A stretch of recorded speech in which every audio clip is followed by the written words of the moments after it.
Test 2, Section 1. A man wants to find out about a language course. Listen to the conversation between the man and the woman and answer the questions. First, you have some time to look at questions 1 to 4.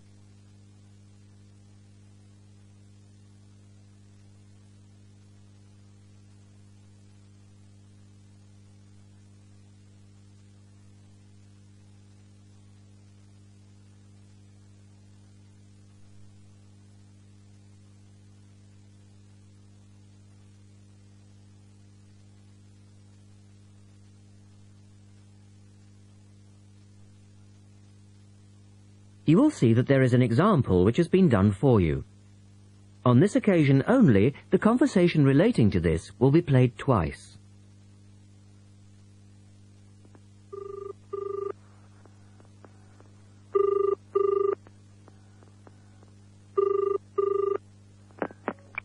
Good morning, University Language Centre. How can I help you? I'm interested in doing a language course. I did Mandarin last year, and now I'd like to do Japanese. The man says he would like to do a Japanese course, so the answer is C. Now we shall begin. You should answer the questions as you listen, because you will not hear the recording a second time. Listen carefully and answer questions 1 to 4.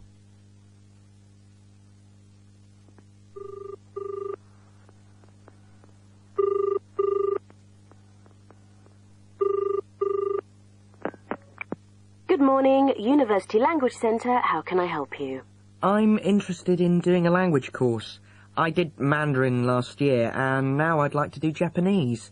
Can you give me some information about what courses are available at your centre, and when they start, that sort of thing? Yes, certainly. Well, we actually offer a number of courses in Japanese at different levels. Are you looking for full-time or part-time? Oh, I couldn't manage full-time as I work every day. But evenings would be fine, and certainly preferable to weekends. Well, we don't offer courses at the weekend anyway, but let me run through your options. We have a 12-week intensive course, 3 hours, 3 nights a week. That's our crash course. Or an 8-month course, 2 nights a week. I think the crash course would suit me best, as I'll be leaving for Japan in 6 months' time. Are you a beginner? Not a complete beginner, no. Well, we offer the courses at 3 levels. Beginners, lower intermediate and upper intermediate, though we don't always run them all. It depends very much on demand. I'd probably be at the lower intermediate level, as I did some Japanese at school, but that was ages ago.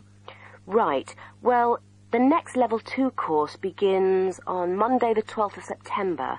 There are still some places on that one. Otherwise, you'd have to wait until January or March. No, I'd prefer the next course. The woman asks the man for some details about himself. Look at questions 5 to 10.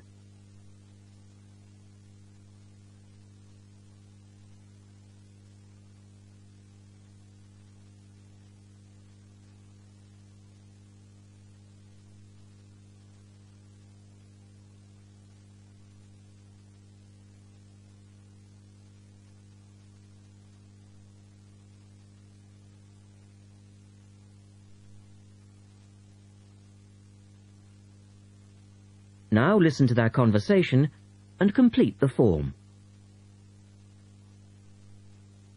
Right. Can I get some details from you then, so I can send you some information? Sure. What's your name? A family name first. Haggerty. Richard.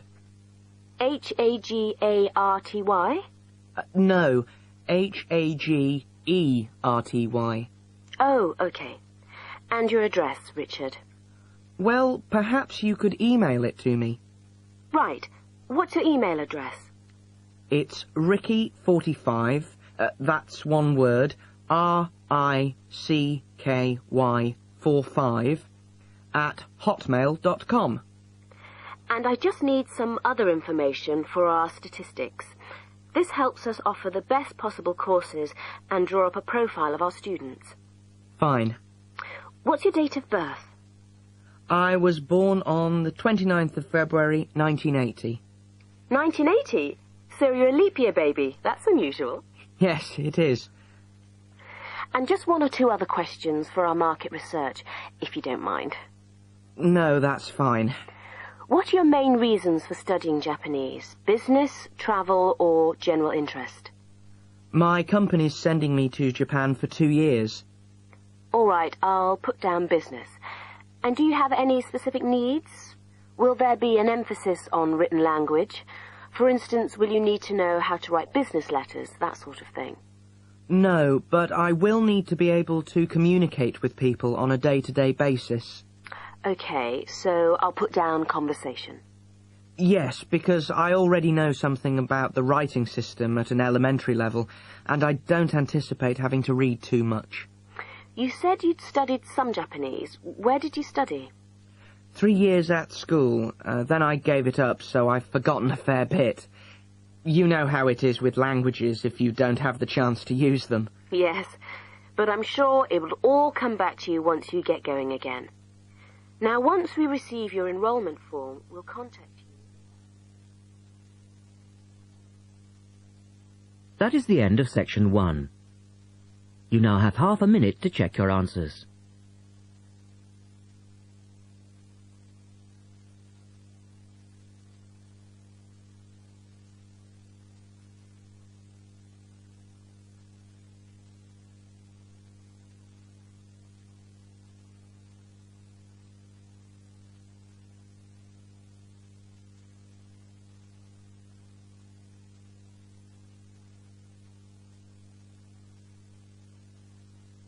Now turn to section 2 on page 54.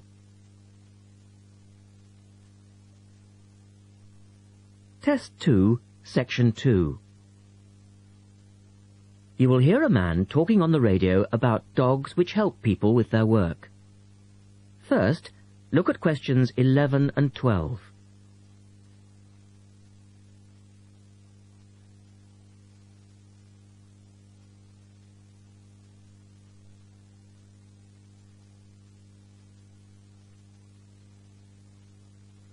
As you listen to the first part of the talk, answer questions 11 and 12.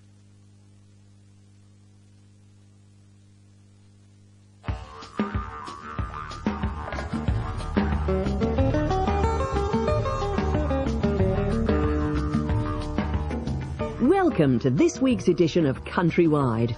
And today, we're taking a look at a number of different breeds of working dogs. And here to report on the dogs with jobs is Kevin Thornhill. Thanks, Joanne. Well, yes, dogs with jobs is the subject of today's program.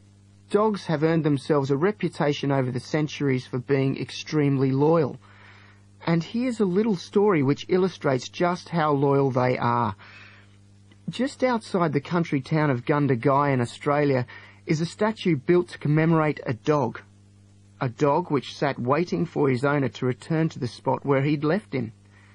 Well, the story, which was immortalised in a song, has it that the poor dog died waiting for his master, 5 miles from Gundagai, which is where they built the statue. Now that's what I call loyalty. Now look at questions 13 to 20.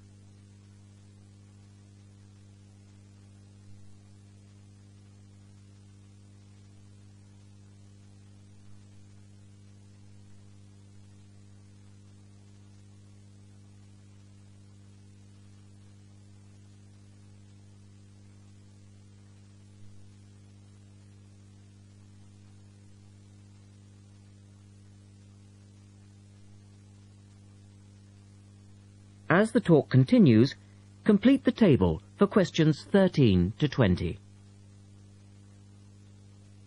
Well, because of their loyalty and also their ability to learn practical skills, dogs can be trained to do a number of very valuable jobs.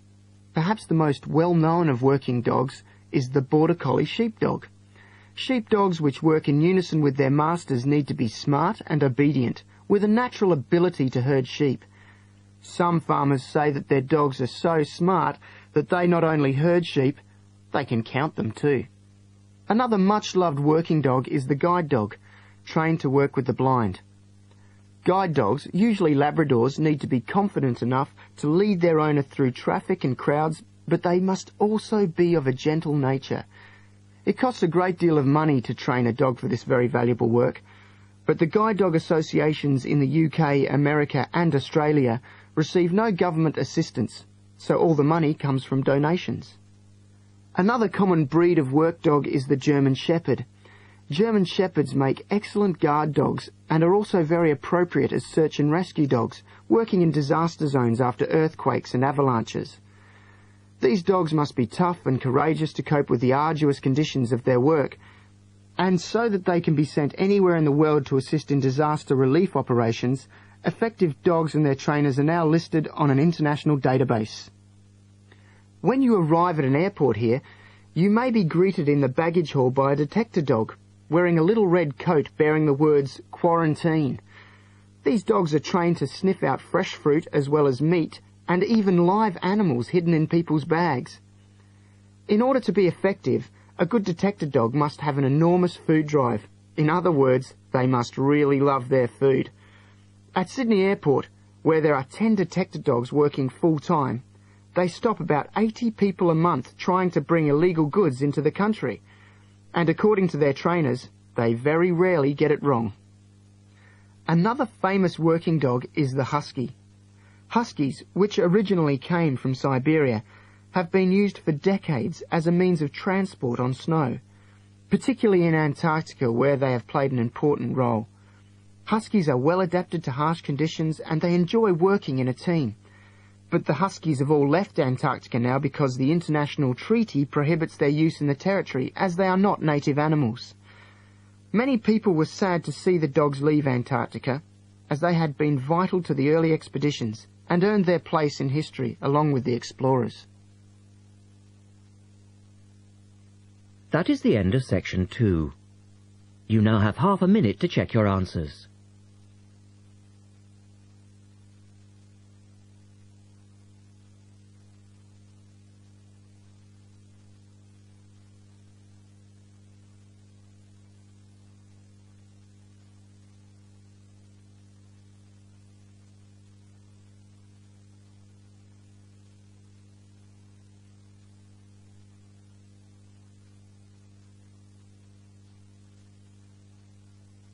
Now turn to section 3 on page 55.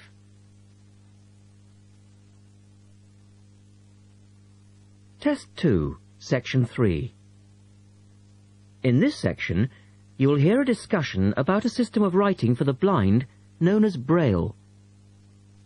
First, look at questions 21 to 23.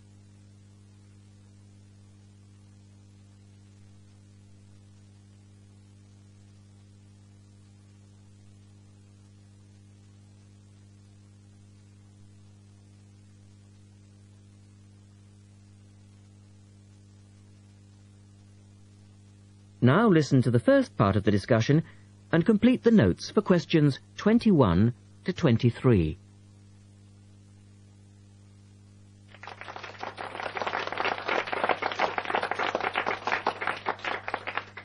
We're very pleased to welcome to our special interest group today Dr. Linda Graycar, who is from the City Institute for the Blind. Linda is going to talk to us about the system of writing for the blind known as Braille. Linda, welcome. Thank you. Now, we'd like to keep this session pretty informal, and I know Linda won't mind if members of the group want to ask questions as we go along. Well, let's start with an obvious one. What is Braille, and where does it get its name from?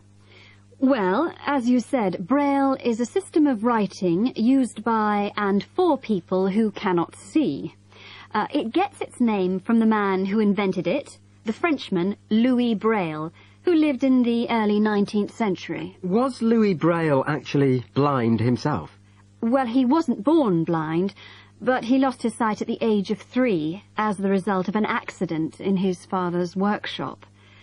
Louis Braille then went to Paris to the National Institute for Blind Children, and that's where he invented his writing system at the age of only 15 in 1824, while he was at the Institute. But he wasn't the first person to invent a system of touch reading for the blind, was he? No, another Frenchman had already come up with the idea of printing embossed letters that stood out from the paper, but this was very cumbersome and inefficient. Did Louis Braille base his system on the first one? No, not really. When he first went to Paris, he heard about a military system of writing using 12 dots. This was a system invented by an enterprising French army officer, and it was known as night writing. It wasn't meant for the blind, but rather for battle communications at night. That must have been fun. Look at questions 24 to 30.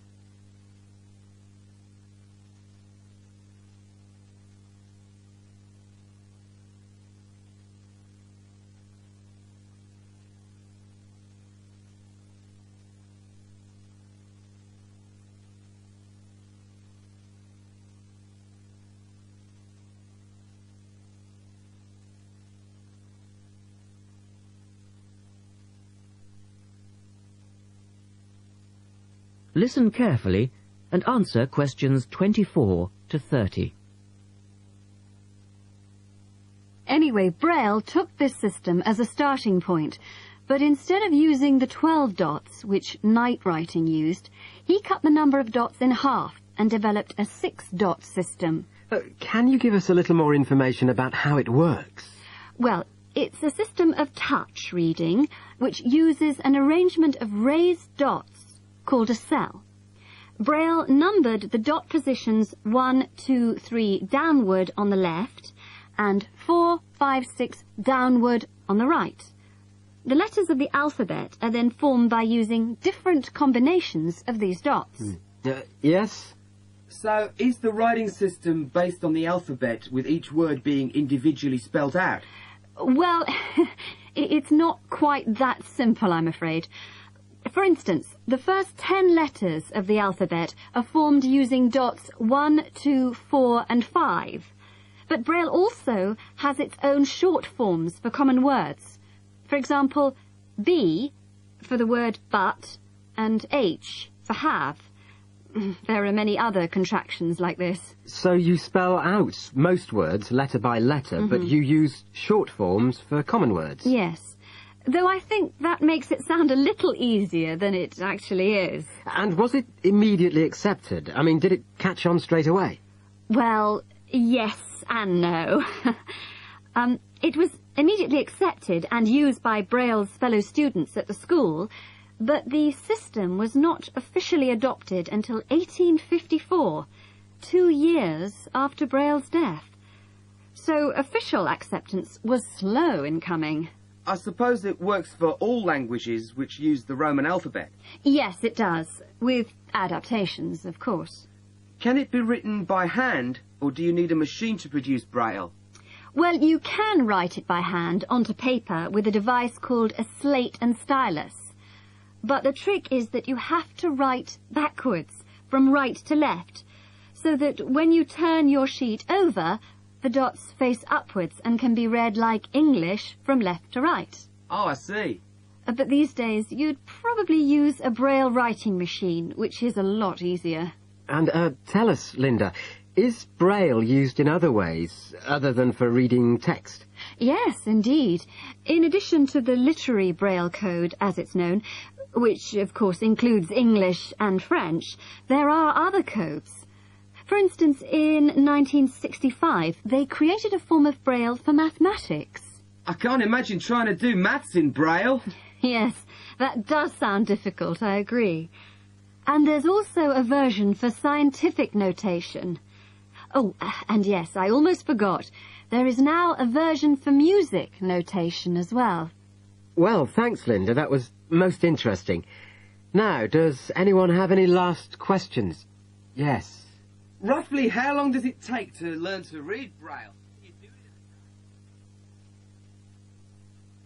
Listen carefully and answer questions 24 to 30.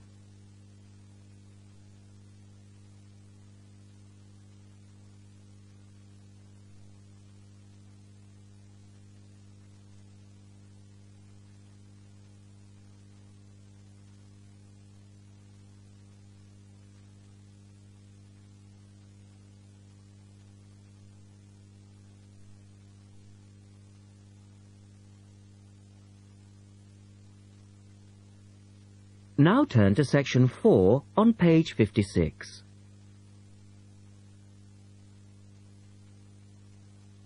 Test 2, section 4. You will hear a talk about memory in babies and young children. First, you have some time to look at questions 31 to 35.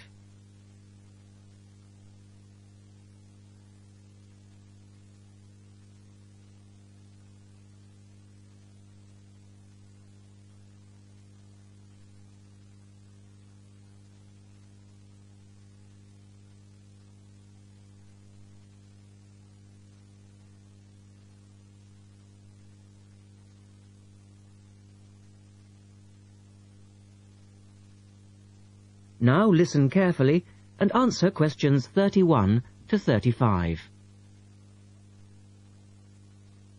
We're going to look today at some experiments that have been done on memory in babies and young children. Our memories, it's true to say, work very differently, depending upon whether we are very old, very young, or somewhere in the middle. But when exactly do we start to remember things? And how much can we recall? One of the first questions that we might ask is, do babies have any kind of episodic memory? Can they remember particular events? Obviously, we can't ask them, so how do we find out?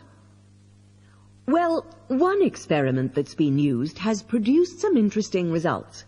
It's quite simple and involves a baby in its cot, a colourful mobile, and a piece of string. It works like this. If you suspend the mobile above the cot and connect the baby's foot to it with the string, the mobile will move every time the baby kicks. Now you can allow time for the baby to learn what happens and enjoy the activity. Then you remove the mobile for a time and reintroduce it sometime from 1 to 14 days later. If you look at this table of results, at the top 2 rows, you can see that what is observed shows that 2-month-old babies can remember the trick for up to 2 days, and 3-month-old babies for up to a fortnight. And although babies trained on one mobile will respond only if you use the familiar mobile, if you train them on a variety of colours and designs, they will happily respond to each one in turn. Now, looking at the 3rd row on the table, you will see that when they learn to speak, babies as young as 21 months demonstrate an ability to remember events which happened several weeks earlier. And by the time they are 2, some children's memories will stretch back over 6 months, though their recall will be random, with little distinction between key events and trivial ones. And very few of these memories, if any, will survive into later life. So, we can conclude from this that even very tiny babies are capable of grasping and remembering a concept. Look at questions 36 to 40.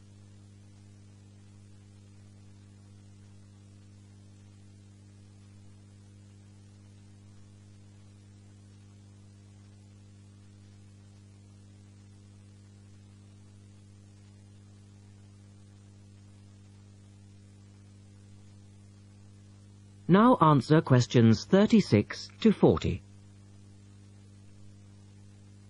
So, how is it that young infants can suddenly remember for a considerably longer period of time? Well, one theory accounting for all of this, and this relates to the next question we might ask, is that memory develops with language. Very young children with limited vocabularies are not good at organizing their thoughts. Though they may be capable of storing memories, do they have the ability to retrieve them? One expert has suggested an analogy with books on a library shelf. With infants, he says, it's as if early books are hard to find because they were acquired before the cataloguing system was developed. But even older children forget far more quickly than adults do. In another experiment, several 6-year-olds, 9-year-olds and adults were shown a staged incident. In other words, they all watched what they thought was a natural sequence of events. The incident went like this. A lecture, which they were listening to, was suddenly interrupted by something accidentally overturning. In this case, it was a slide projector. To add a third stage, and make the recall more demanding, this accident was then followed by an argument. In a memory test the following day, the adults and the 9-year-olds scored an average 70%, and the 6-year-olds did only slightly worse. In a retest 5 months later, the pattern was very different. The adults' memory recall hadn't changed, but the 9-year-olds had slipped to less than 60%, and the 6-year-olds could manage little better than 40% recall. In similar experiments with numbers, digit span is shown to vary. That is the end of section 4. You now have half a minute to check your answers.